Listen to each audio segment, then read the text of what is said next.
Hi guys, welcome back to my channel. So in today's video, I am going to be sharing 5 meals that we have been eating for dinner this week. All 5 of these meals I feel are perfect for weekday dinners. Lots of them are quick and easy, and I would say the majority of them use very, very few ingredients. Actually, I think all of them use very, very few ingredients. So they're really perfect to just rustle up after work or after the kids have come back from school. I really hope you enjoy these meals. If you need a little bit more meal inspiration in your life, I would love for you to click the subscribe button down below, because every single Sunday at 7 AM UK time, I post a brand new recipe video on my channel. So if that's the kind of content that you like, then I would love for you to subscribe and stick around.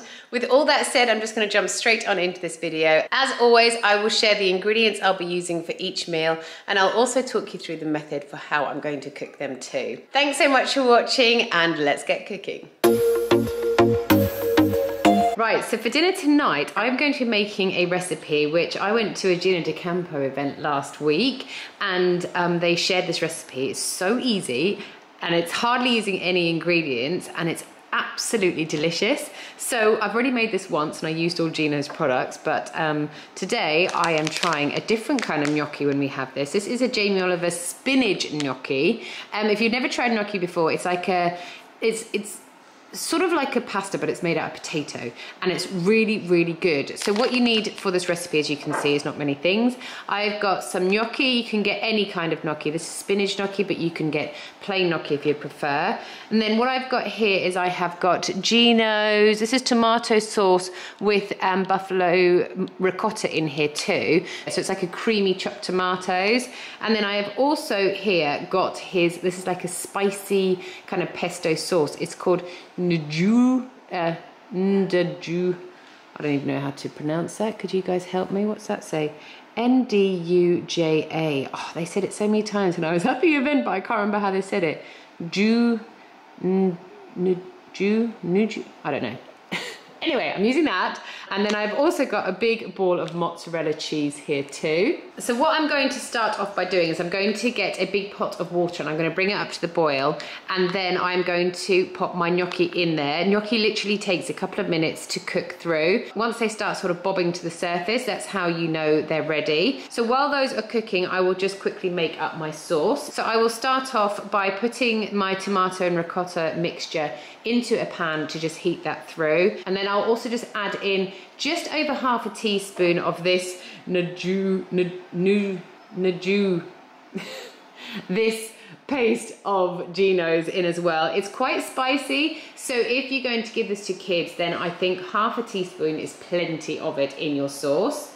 I'm just going to let that boil away for a good few minutes. If you've got some fresh basil, that would be really nice to pop in here too. I will just put a little bit of pepper in here as well. And then once my gnocchi has cooked through, I will drain that off, and I will then add that to my tomatoey sauce. I'm going to mix my gnocchi into my tomato sauce really well to make sure it's fully covered.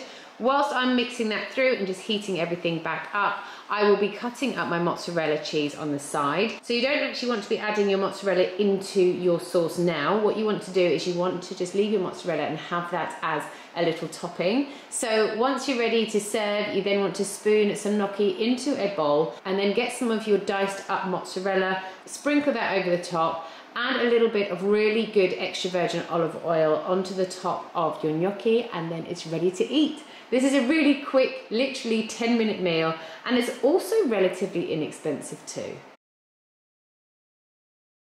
Right, so tonight we are having fajitas.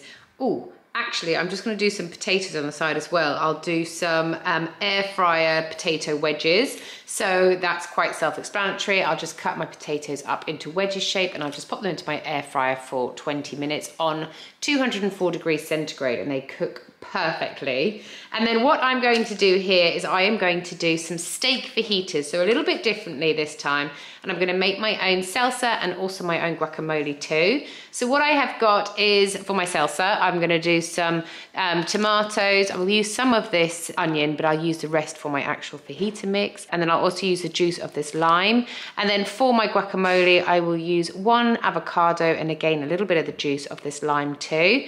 And then what I have got here, forgot pretty much one of the most important ingredients. What I have got here is some thin cut beef steaks. think there are about 4 in this pack here. And then I have got some wraps, some peppers. I'm going to use the rest of this onion in there. And I've also got some sour cream and some lettuce, and then obviously some fajita seasoning too. So what I'm going to do while my wedges are cooking is I'm going to just cut my steak up into little thin strips, pop it into a frying pan and just fry that off for a couple of minutes. I will also cut up my peppers and my onion into little thin strips too. Once I've cooked those all for a few minutes, I will then add in my fajita seasoning and just mix it through. I will then turn that down to a low simmer and let that just cook away for a few minutes. While that's cooking, I'll be making up my salsa. So I will get probably 3 of these tomatoes and about 1/4 of my red onion and then half the juice of this lime.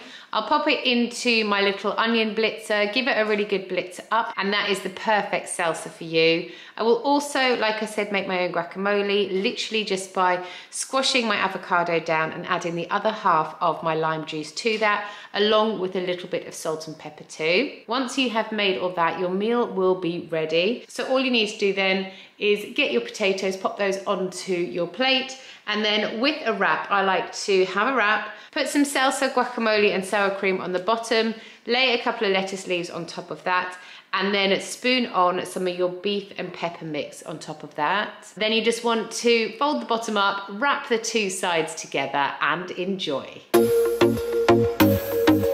Right, so for dinner tonight, we are going to be having some pasta. This is going to be like a creamy lamb pasta. It's so, so good. And again, it's very, very simple. So what I have got here is this shell pasta. This I feel like works best for this meal, but obviously if you would prefer any other pasta, then that works just as well. I have diced up 1 red onion, but you could use red or white onion. I've got 3 garlic cloves.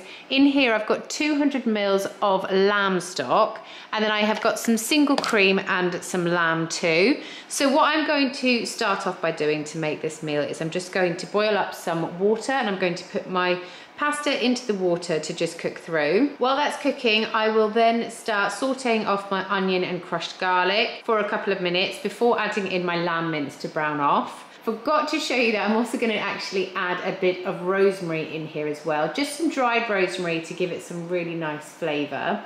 Once my lamb mince has browned off, I will then go ahead and add in all of my lamb stock as well as 100 mils of this single cream. I'm just going to let everything bubble away for quite a long time. Once your pasta has cooked through, you're then ready to drain that off, and then you're ready to add it into your lamb mixture. Just give everything a really good mix around to make sure all of your lamb is covering your pasta really, really nicely, and you are then ready to dish up. This meal just goes perfectly by itself. You can add a little bit of parmesan on the top if you'd like to, but we find we don't need any because it's just delicious as it is. So for tonight's dinner, I'm going to be making like a cottage pie, but instead of doing mashed potato on top, I'm going to do layered potatoes, like sliced potatoes. So what I've got here is I've got 500 grams of beef mince. I have got some beef stock. In here, I've diced up 1 onion and 2 garlic cloves. I've got some soy sauce, some oregano, salt and pepper, and a bit of cooking oil, some marmite, because I just feel like this adds so much to your mince. And then I've also got 3 large potatoes. So what I'm going to start off by doing is I'm going to saute off my onion and my garlic in a little bit of my cooking oil. Once those have sauteed for a few minutes, I will then be adding in my beef mince and just browning that off. After a couple of minutes of that browning, I will then go ahead and add in about 2 teaspoons of oregano, 1 heaped tablespoon of marmite, and I will also add in 300 mils of my beef stock as well as my salt and pepper too. Oh, I forgot to show you that I'm actually also going to be adding in some chopped tomatoes into this meal as well. And then I will add a really generous amount of soy sauce too. I will then just let this simmer away for a good few minutes to make sure all of those nice flavours have mixed into all of the mince. While that's simmering, I will then be slicing up my potatoes. So I'm just going to give them a really good wash because I'm going to keep the skins on the potato. Once they've been washed, I will then just slice them into kind of like maybe 5 mil rounds. And then once those have all been sliced, I will get an oven-proof dish. I will put my mincemeat mixture on the bottom of the oven-proof dish, and I will then start layering my round potato on top of that. Once I've done that, sorry, another ingredient I forgot to show you, I will then be putting some grated cheese over the top of that before putting it into the oven on 190 degrees centigrade for a good 45 minutes to make sure the potatoes have cooked through thoroughly. After the 45 minutes, as you can see, it comes out the oven looking absolutely delicious and ready to eat. Right, so for dinner tonight, we are going to be having something that I actually have shown on my channel before, but because it's so good, I wanted to show you guys again. It's going to be like a salmon and broccoli creamy pasta. We actually got our inspiration for this from Zizi's, I think it is, because they do like a penne con salmon and it's absolutely delicious. So what we have got here is I've got obviously some salmon and some broccoli, and then I've got 300 mils of veggie stock, some Philadelphia cheese, some spaghetti pasta, and then I've got 3 garlic cloves here too. It's a really simple, quick and easy meal. This is actually probably about a 10 or 15 minute meal, I'd suppose. What you want to start off by doing is getting a pot of hot water and then just boiling your pasta up. Whilst that's boiling, you then want to start making your sauce. So what I start off by doing is I put my salmon pieces into a pan skin side down, just literally for about 30 seconds, and then I flip it over. The reason I do that is because it just makes the skin a lot easier to remove like that. And I then just slowly cook that through and start flaking off the bits of salmon once they have cooked through. Once that is cooked, I then crush in my garlic, and then I also add in the full 300 mils of veggie stock and about 200 grams of the Philadelphia cheese.